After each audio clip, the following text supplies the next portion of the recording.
ಶ್ರೀಬಾಲಾಂ ಸಕಲಸುರನುತಾಂ ಸರ್ವಸಂಪತ್ಪ್ರದಾತ್ರೀಂ ತಾಂ ವಂದೇ ಜಗತಾಂ ಧಾತ್ರೀಂ ಸೃಷ್ಟಿಸ್ಥಿತಿ ಲಯೇಶ್ವರಿ ಶ್ರುತಿ ಸ್ಮೃತಿ ಪುರಾಣಾನಾಂ ಆಲಯಂ ಕರುಣಾಲಯಂ ನಮಾಮಿ ಭಗವತ್ಪಾದ ಶಂಕರಂ ಲೋಕಶಂಕರಂ. ಎಲ್ರಿಗೂ ನನ್ನ ಶ್ರೀಬಾಲ ಯೂಟ್ಯೂಬ್ ಚಾನಲ್ಗೆ ಆತ್ಮೀಯವಾದಂತಹ ಸ್ವಾಗತ. ನಾನು ಶ್ವೇತಾ ಭಟ್. ಹಿಂದಿನ ಸಂಚಿಕೆಯಲ್ಲಿ ಶಂಕರಾಚಾರ್ಯರು ಬದರಿನಾರಾಯಣ ಕ್ಷೇತ್ರವನ್ನು ಸಂಚರಿಸಿ ಅಲ್ಲಿ ತಮ್ಮ ವೇದಾಂತ ಸೂತ್ರಗಳಿಗೆಲ್ಲ ಭಾಷ್ಯವನ್ನು ರಚಿಸಿದ್ದು, ಹಾಗೆಯೇ ಸನಂದನ ಎಂಬಂತಹ ಶಿಷ್ಯರೊಂದಿಗೆ ಪದ್ಮಪಾದಾಚಾರ್ಯ ಎಂಬಂತಹದ್ದಾಗಿ ನಾಮಾಂಕಿತವನ್ನು ಕೊಟ್ಟಿದ್ದು, ಈ ಎಲ್ಲ ವಿಚಾರಗಳನ್ನು ನಾನು ತಿಳಿಸ್ಕೊಟ್ಟಿದ್ದೆ. ಅಲ್ಲಿ ಸನಂದನರ ಗುರುಭಕ್ತಿ ಯಾವ ರೀತಿಯಾಗಿತ್ತು ಎಂಬಂತಹ ವಿಚಾರವನ್ನು ಕೂಡ ನಾನು ಹೇಳಿದ್ದೆ.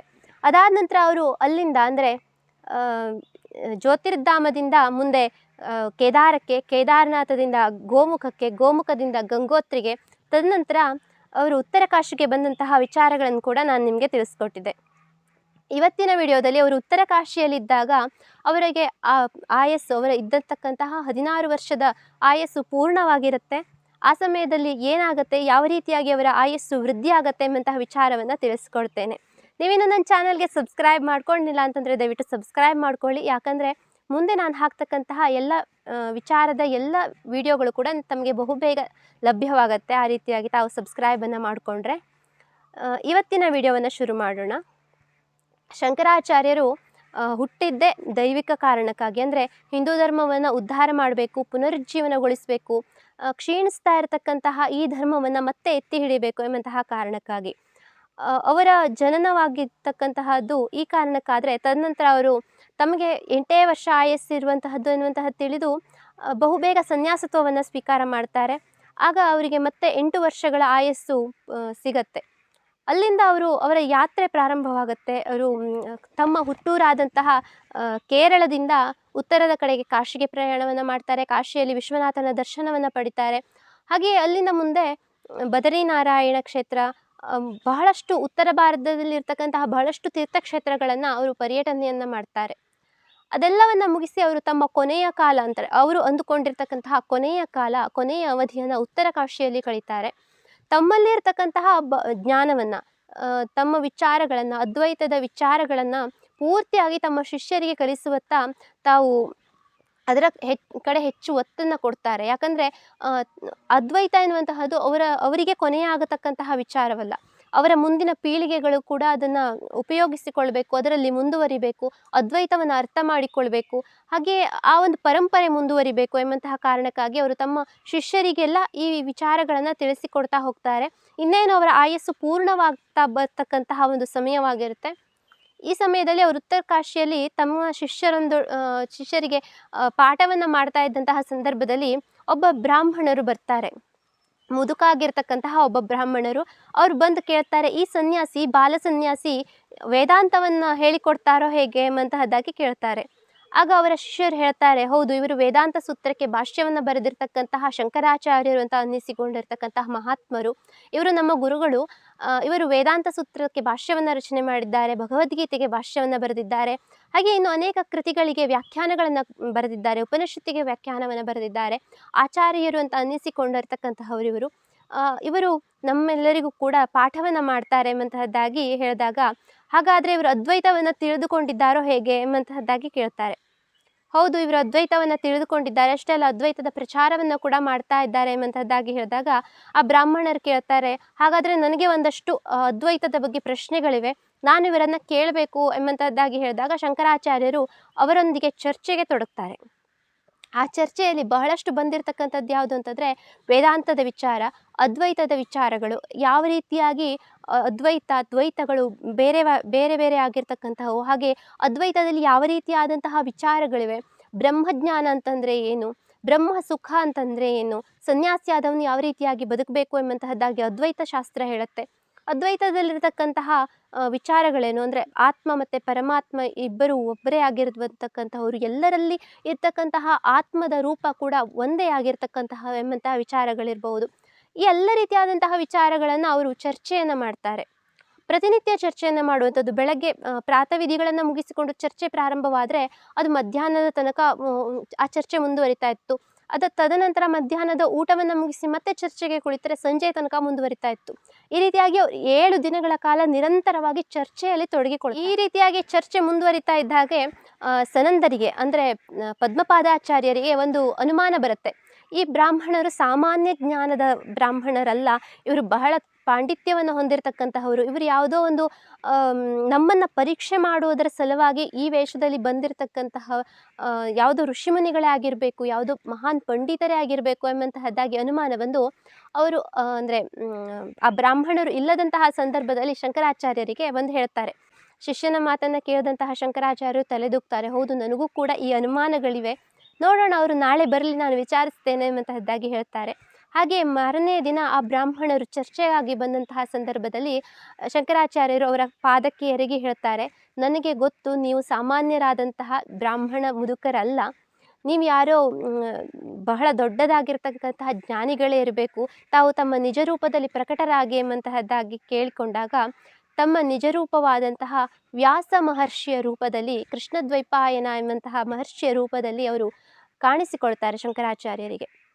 ಅವರನ್ನು ನೋಡಿ ಶಂಕರಾಚಾರ್ಯರಿಗೆ ಬಹಳ ಖುಷಿಯಾಗತ್ತೆ. ಯಾಕಂದರೆ ವ್ಯಾಸರಿಂದಲೇ ಈ ಒಂದು ಅದ್ವೈತದ ಪರಂಪರೆ ಪ್ರಾರಂಭವಾಗಿದ್ದು, ನಾರಾಯಣರಿಂದ ಪ್ರಾರಂಭವಾಗಿದ್ದು, ಅಂದರೆ ನಾರಾಯಣ ದೇವನಿಂದ ಪ್ರಾರಂಭವಾಗಿದ್ದು, ವ್ಯಾಸರು ಅದನ್ನು ಬಹಳ ದೊಡ್ಡದಾಗಿ ಪ್ರಚಾರವನ್ನು ಮಾಡ್ತಾರೆ. ವ್ಯಾಸರ ನಂತರ ಗೌಡ ಶುಕರು ಅವರ ಶಿಷ್ಯರು, ಹಾಗೆ ಪುತ್ರರು ಆಗಿರ್ತಕ್ಕಂತಹ ಶುಕಾಚಾರ್ಯರಿಂದ ಗೌಡಪಾದರು, ಗೌಡಪಾದರಿಂದ ಗೋವಿಂದಪಾದರು, ಗೋವಿಂದಪಾದರಿಂದ ಶಂಕರಾಚಾರ್ಯರಿಗೆ ಈ ಅದ್ವೈತ ತತ್ವ ಎನ್ನುವಂತಹದ್ದು ಪರಂಪರೆಯಾಗಿ ಬಂದಿರತಕ್ಕಂತಹ ವಿಚಾರ.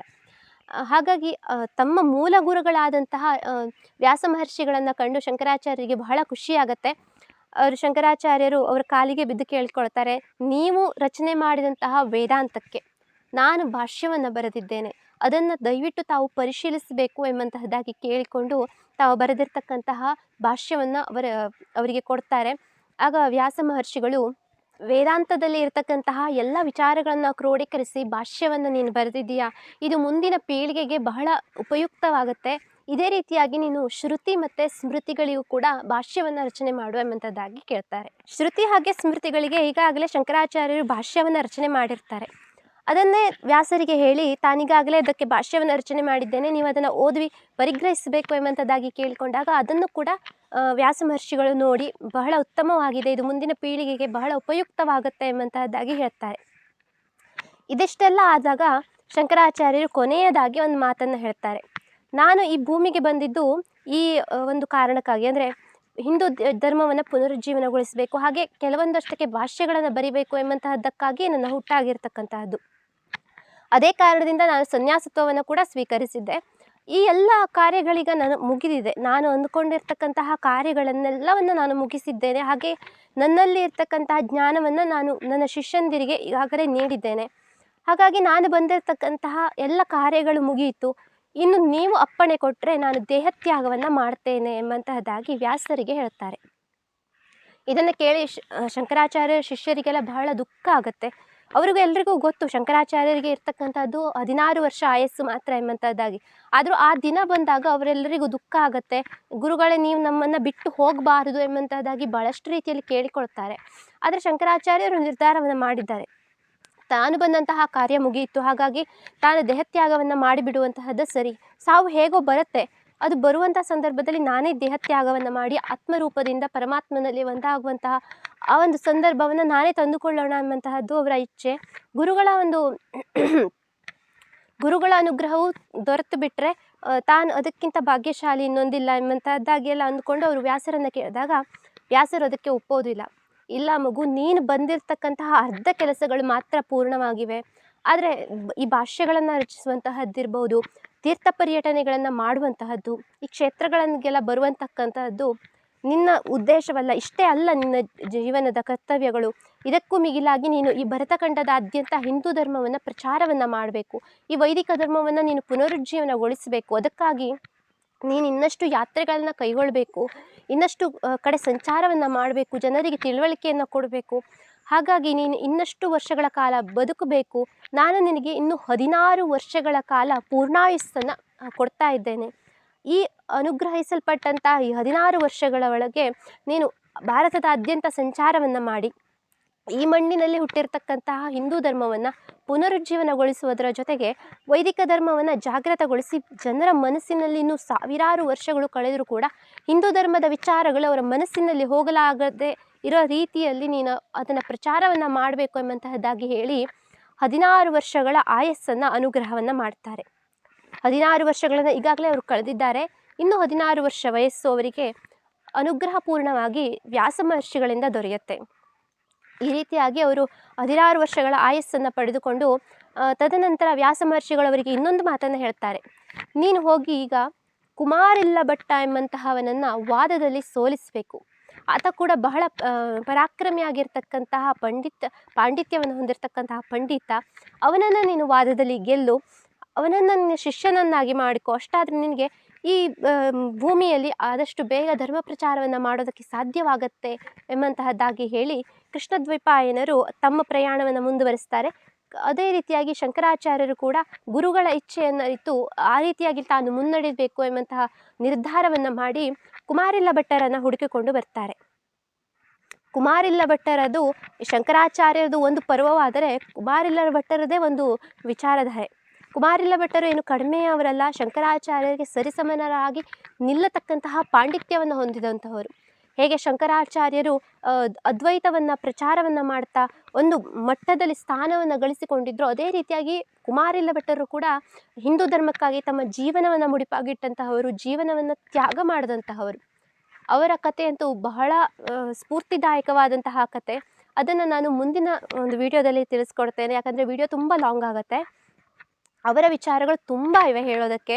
ಹಾಗಾಗಿ ನಾನು ಅದನ್ನು ಮುಂದಿನ ಒಂದು ವಿಡಿಯೋದಲ್ಲಿ ನಿಮಗೆ ತಿಳಿಸ್ಕೊಡ್ತೇನೆ. ಬಹಳ ಇಂಟ್ರೆಸ್ಟಿಂಗ್ ಆಗಿರುವಂತಹ ವಿಚಾರ. ಹಾಗೆಯೇ ಹಿಂದೂ ಧರ್ಮದವರು ಪ್ರತಿಯೊಬ್ಬರೂ ಕೂಡ ಈ ಕುಮಾರಿಲ್ಲ ಭಟ್ಟರ ವಿಚಾರಗಳನ್ನು ತಿಳಿದುಕೊಳ್ಳಲೇಬೇಕು. ಯಾಕೆ ಎಂಬಂತಹದ್ದನ್ನು ನಾನು ಮುಂದಿನ ವಿಡಿಯೋದಲ್ಲಿ ತಮಗೆ ತಿಳಿಸ್ಕೊಡ್ತೇನೆ ಅಂತ ಹೇಳ್ತಾ ಮುಂದಿನ ವಿಡಿಯೋದಲ್ಲಿ ನಾವು ಭೇಟಿಯಾಗೋಣ. ಲೋಕಾ ಸಮಸ್ತಾ ಸುಖಿನೋ ಭವಂತು.